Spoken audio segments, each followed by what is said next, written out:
Kaugnay naging pahayag ni Ruby Tuason sa Senado, makapalayan po natin Senator Jinggoy Estrada na nagdiriwang din ngayon ng kanyang kaarawan. Good morning po at maligayang kaarawan, Senador.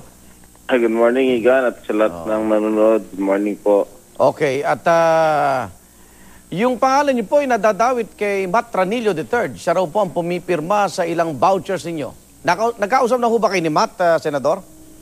Unang-una, hindi kami kailangan mag-usap ni Matt dahil wala po akong kinalaman sa mga transacciones ni Matt Ranillo kay Janet Napoles. Opo. Sabi naman po ng Sergeant at Arms ng Senado na si Jose Balahadja Jr., wala na raw po yung kopya ng CCTV footage ng 2008, Senador.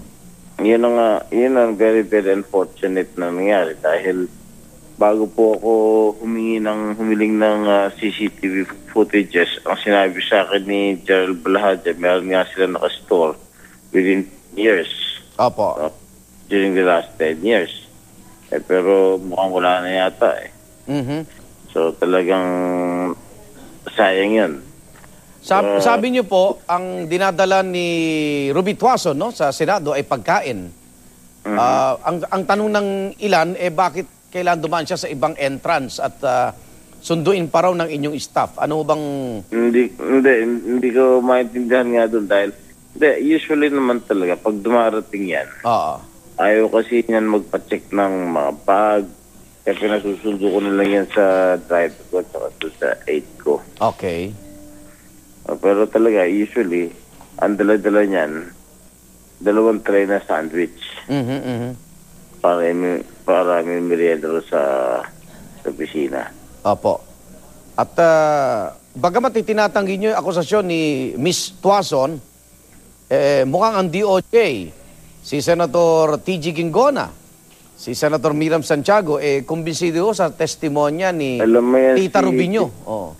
Yung si TG Ginggona, mali yung pagbigay niya ng parking statements na sinabi niya, swak na 3-point buzzer beater winning basket. Talagang mali yun. Dahil unang-una, siya yung tagapangulo. Siya yung chairman ng Blue Ribbon Team Committee. Bakit siya nag-pre-register ng kaso? Di wag na siya magpa-hearing ulit. Total naman, judge na kami ng guilty. Okay.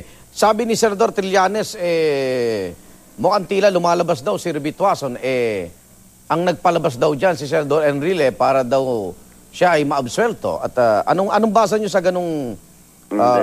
Hindi totoo yan, Igan. Kaya lumabas yan si Miss Tuason. Dahil unang-una ay niya makulong. Sabi nga niya, going to jail is worse than death. Ibig sabihin yan, that is a desperate move of a desperate person. Apo. At gagawin niya lahat ng gagawa niya, huwag lang siyang makulong. Apo. Saka alam mo, naawa rin ako sa kanya. Talagang nagpagamit siya sa mga taong nasa may kapangyarihan para lang talagang isave niya yung kanyang sarili. At talagang siguro nabalita mo na, naikwento ko na nagkausap kami niyan at humingi siya ng pera sa akin. Opo. Nakausap na nanay ko yan. Nung nakausap na nanay ko yan, iba na yung tono niya. Na gusto niya na umuwi dahil masarap ang buhay ni Benhar, hindi makukulong. Kaya lang pag umuwi siya. Sabi niya, ano maitutulong mo? Sabi mo raw, wala. Di ba? Hindi ganun pa ang pagkatanong sa akin. Okay. Ang pagkatanong sa akin, wala ka bang maipapadala dito? Dalawang ibig sabihin yan.